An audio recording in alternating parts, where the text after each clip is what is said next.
que já tinha sido experimentado em anos atrás, né? Pode ir em frente. Não. Isso. Estágio de convivência, né? A gente conta a partir da apresentação da criança que está na instituição de acolhimento, né?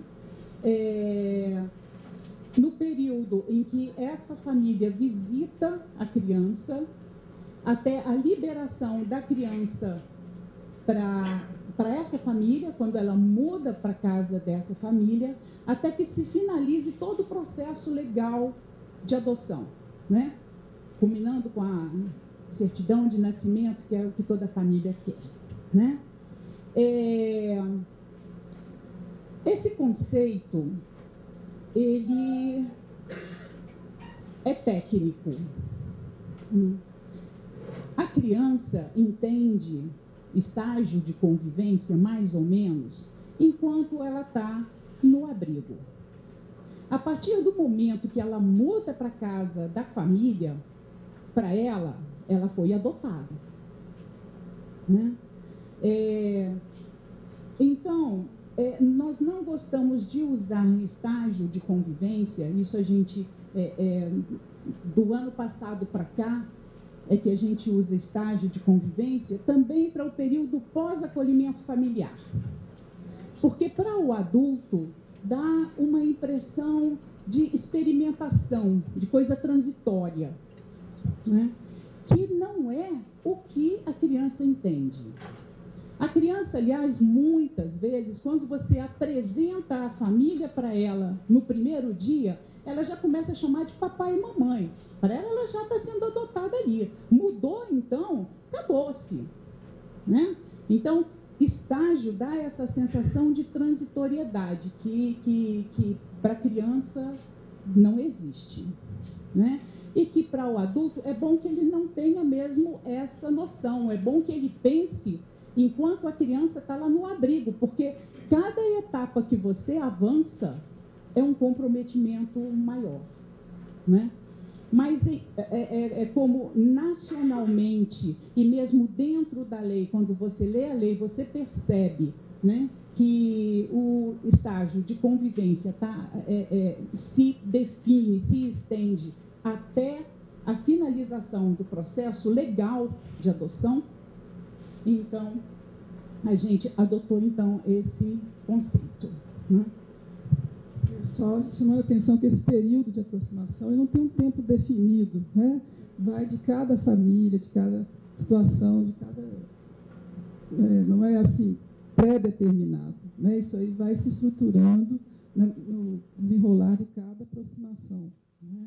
E da idade da criança também. Deixa eu ver o próximo, se vai explicar estágio de convivência. Aí a gente explica. Como que a gente faz aqui em Brasília, né? Nós temos um sistema que nós usamos, que se chama o InfoAdote. Para quem já está há muito tempo nisso, sabe que o InfoAdote foi assim, o pai do CNA, né? Tinha alguma ideia aí. Então, localmente, nós pegamos esse sistema, fizemos uma adaptação para a nossa situação, e é ele que dá a posição na fila, né? A gente joga a característica da criança, né? E esse é usado só para os nossos inscritos locais, né? Joga a característica, idade, situação de saúde, etc. e tal. E aí a gente tem a lista na ordem cronológica da sentença de habilitação, né? Então, chegamos a essa família, a gente liga para essa família, diz rapidamente a idade, algo que chame a atenção, como questão de saúde, se tem irmãos ou não, e pergunta, né? E antes a gente sonda para ver se aquela pessoa está no momento de acolher, né?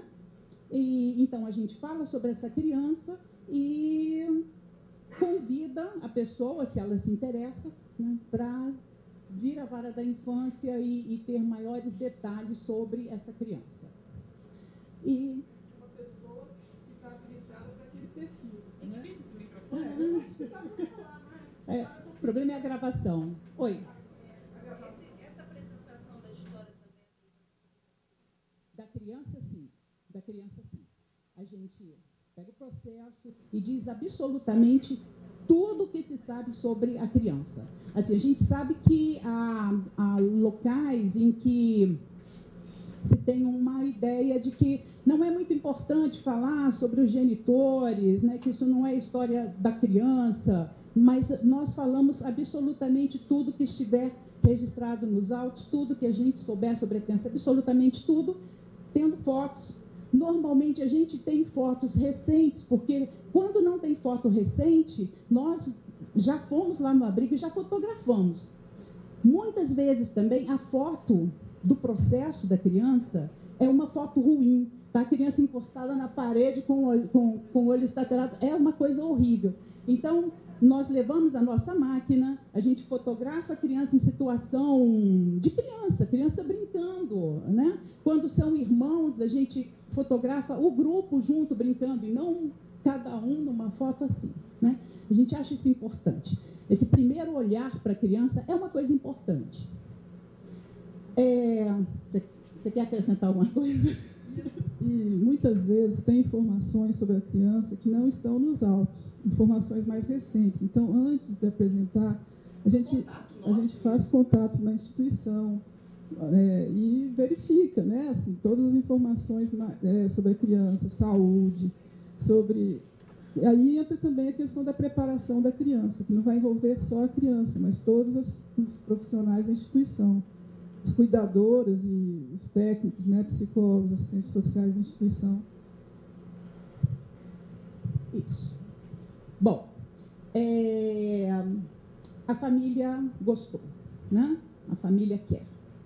Então, nós também fotografamos essa família. Ou se a família tem fotos boas, recentes, né? Elas trazem, mandam por e-mail. E aí... nós voltamos lá no abrigo, né? Isso, a criança já está se preparando com a equipe técnica lá do abrigo, mas nós fazemos questão de chegar lá, dizer para a criança qual a situação legal dela, dizer a essa criança que a família biológica não volta mais, né? E dizer... perguntar, pedir permissão para essa criança para procurar uma outra família, já que a família biológica não vai mais voltar. A gente pergunta, você quer que a gente busque uma outra família? Claro que, dependendo da idade. Normalmente a gente faz isso em duas etapas. Primeiro a gente fala sobre a situação legal e pergunta se a criança quer uma outra família. No segundo encontro, a gente leva foto da família, né? A gente deixa um tempo, criança elaborando aquilo ali. Quando a gente volta com a foto da família. E a gente deixa a foto com a criança. E aí, o terceiro momento já é a apresentação, e aí para a gente se inicia o estágio de convivência, né? Quando a gente leva essa família para conhecer a criança. Então, quando a família chega, a criança já está preparada para receber aquela família, que de repente é só uma mãe, que de repente é só um pai. E ela tem que ter um tempo para se acostumar com essa ideia, porque toda criança quer pai e mãe. Toda criança quer pai e mãe. Assim, a gente fala, toda família quer uma criança novinha, branca, saudável, né? Mas toda criança também quer pai, mãe, jovens, né? E com dinheiro, de preferência, uma piscina na casa, né? Teve uma vez que foi muito engraçado, né? Estou preparando a criança, nós, né? Porque sempre é a equipe. E a gente leva foto, né? Aí ele vira e fala assim, eles têm carro? Isso era um menino de 7 anos. Um grupo de 3, né? Então era um menino de 7, um menino de 9 e uma menina de 11. Eles têm carro? Tem, né? Eles têm casa, né? Tem. É uma casa grande? sim, é uma casa grande, porque eles estão adotando vocês três, né? Estão interessados, aliás. Nesse momento a gente não fala assim, né? Vem conhecer vocês três. E ele já tem 3 filhos, então deve ser uma casa grande, né? E ele vira, mas é uma mansão? Mas faz diferença isso, né? Porque é muita gente, né? Precisa de uma casa grande, né? Tá bom. Aí, daí a pouco ele vira para mim e fala assim, eles têm empregada? Empregada? Né? Isso faz diferença? Faz porque eu quero ter alguém para fazer o meu dever de casa. Né? Então, a gente prepara a criança para aquela família, né? Que pode ser uma família com 2 pais, com 2 mães, só com um pai, só com uma mãe, e é preciso que na hora desse encontro ele já tenha se acostumado com essa ideia. Né? Quer falar alguma coisa, Márcia? É porque eu falo demais. Sim, ser acostumado no sentido de se preparado, né? Porque a gente sabe que não está totalmente acostumado, que isso vai se estruturando aos poucos e no vínculo que vai sendo criado. Né? A gente só faz preparar os caminhos, porque, na verdade, o que vai acontecer é entre eles, né? Entre esse encontro, né? Entre as crianças e a família. É por isso que a gente trabalha em equipe, né? Porque ela é mais comedida, então ela me segura um pouco. Né? Então, bem, a apresentação, então, acontece de forma pessoal, todo mundo sabe quem está do outro lado, né? Todo mundo é previamente informado e sempre na presença da equipe técnica da instituição também, né? Que é um enorme auxílio, né? São eles que informam para a gente o que está acontecendo no dia a dia, se a pessoa chega atrasada, se a pessoa é frequente, se ela está se dando bem com o pessoal de dentro lá do abrigo, se está se envolvendo com outras crianças dentro do abrigo, né? Acontece. Pessoas vai fazer uma adoção tardia, mas chega lá, se encanta com um bebê e para de olhar a criança que estava visitando para ficar cuidando do outro bebê, né? Então, a gente precisa muito dessas informações, né? No entanto, são os requerentes que decidem naquele momento, naquele dia, né? Em que se apresentam, né? Eles é que decidem se o estágio de convivência vai realmente iniciar. Se eles chegarem nesse momento e falarem, olha, essa criança não é nosso filho, não ouve sinos, né? Não deu empatia, né? As pessoas usam muito empatia nesse sentido de simpatia, né? Eles é que decidem, né? Alguma coisa? Decidem, assim, depois de pensar um pouco, né? A gente dá um tempinho, de 1 ou 2 dias, para eles pensarem. Mas não é no sentido, assim, de que a criança sabe que ainda não está definido se vão ou não iniciar. Né? Isso também a gente informa a criança. Porque antes a gente fazia essa apresentação, mesmo para crianças maiores, sem informar a criança o que estava acontecendo. Então, a gente chegava passeando na instituição, como se fosse, com aquela família que está conhecendo a instituição como se fossem voluntários. Mas as crianças já conhecem a gente. Elas sabiam que alguma coisa estava acontecendo ali. Então, isso também gerava uma ansiedade e gera um não dito. E a família também não tem como fingir. Então, a família já se direcionava para aquela criança ou crianças que ela tinha ido conhecer, muitas vezes. Então, aquele não dito acaba gerando mais ansiedade para a criança do que a própria. Depois, eles vieram, conheceram, mas eles perceberam que não estão prontos para adotar ninguém, para acolher ninguém, para iniciar nada. Isso também depois, no caso de não início de estágio de convivência, é informado, é trabalhado com a criança, né, que aquela família percebeu que eles não estavam prontos. Então, assim, a gente não pode também pensar que a criança não vai sentir nada, que isso vai ser passado assim, inócuo para a criança. Não tem como. Né? O próprio início de estágio de convivência é uma crise para a criança e para a família, porque é uma mudança muito grande para todos. Né? É uma mudança de vida, né? Uma mudança de mundo. Então, a gente não pode ter um controle total, e a gente não tem essa pretensão, mas a gente está tentando agora trabalhar nessa visão da verdade, né, para todos os envolvidos. E a criança perceber também que o adulto não é infalível, né, apesar de que a criança idealiza, mas ela entrar em contato com essa realidade. Inclusive, ela já entrou em contato com essa realidade em relação à família biológica. Né? Sim, então, aí após a apresentação, o estágio de convivência se inicia. Né? A família decide iniciar e tudo mais. O estágio é realizado em etapas e avança conforme a construção de vínculos afetivos. Que etapas são essas? Né? A primeira é essa apresentação e depois já iniciando com visitas na instituição. A primeira etapa é toda dentro da instituição. Tem um tempo definido? Não. Vai depender da intensidade. A intensidade ela é vista pela frequência de visitas que a família faz à criança, não é? Frequência e também quantidade de tempo na instituição. Isso também a gente não tem pré-determinado, mas pelo menos 1 ou 2 visitas por semana são necessárias. Não basta fazer vínculo com a criança se eu vou vê-la só no fim de semana. Né? Então, a família tem que encontrar assim, um espaço vital dentro do seu cotidiano para estar convivendo com essa criança. E aí a instituição também tem um papel muito forte, porque eles têm que facilitar essa convivência, não é? Facilitar, abrir horários dentro deles, não ficar enrijecido, engessado, que agora já são 5 horas, ninguém mais entra aqui, a não ser as pessoas que trabalham. Então, isso tudo tem que ser muito em parceria com a instituição, claro. Né? Então, a segunda etapa seria depois começar a fazer pequenos passeios com a criança, né?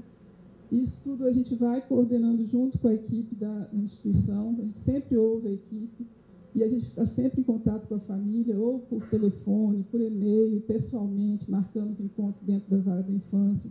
Eventualmente a gente encontra a família na instituição porque fomos lá fazer um outro trabalho e a gente encontra a família, então tem também encontros que acontecem assim, até casuais, e que também são muito ricos, né? A terceira seria, a gente fala em primeira, segunda, terceira, não enrijecendo, tá, gente? Mas a gente está trabalhando assim para dar nome, para facilitar, né? Para ficar didático. Então, a terceira seria passeios mais prolongados, que aí já podem envolver passeios na própria casa da família, e a gente sempre mostrando o compromisso que é cada avançar nesse processo psicossocial, porque a criança vai criando expectativas cada vez maiores de que ela é dessa família. Então, levar em casa já é mais intimidade do que dar passeios. Esses passeios também a gente sempre orienta que não sejam em lugares de consumo, não passear em shopping, em lugares que a criança vai estar mais voltada para o que vão me dar, por que eu vou ganhar, porque já estão muito acostumados com voluntários que chegam com uma coisa material, presentes, e docinho, balinha, e coisas de comer, e vão passear no lugar no McDonald's, onde quer que seja, girafas, seja qual for. Então, não é para focar nisso. Vamos fazer um piquenique no jardim zoológico, na grama, e a família leva alguma coisa. Isso também a gente orienta. Né? E depois, uma quarta etapa seria iniciar os pernoites. Quer dizer, a criança já foi na família, já conhece a casa, e aí ela vai passar um sábado para domingo com aquela família, dormir na casa, já vai conhecer onde ela vai onde é o quarto dela, então a família já deve ter um espaço para a criança. Não é? Nem que esse espaço não precisa estar assim, perfeito, tudo, exatamente como vai ser. Não, mas assim, a criança também pode participar da preparação desse espaço para ela, de comprar a cama, de comprar assim, tudo que é necessário, né, para a criança, que não tem que ser nada de muito luxuoso, mas o que for o básico necessário para a criança. E aí vai acumular com a família sentir que é o momento de a criança passar a morar. Quer dizer, isso tudo a gente vai junto com eles. Né? A gente não tem uma definição antes de chegar até esse momento. Eles é que vão sinalizando, embora eles pensem às vezes que a gente que vai dizer qual o momento da criança ir morar, é eles que vão sinalizando para nós. Né?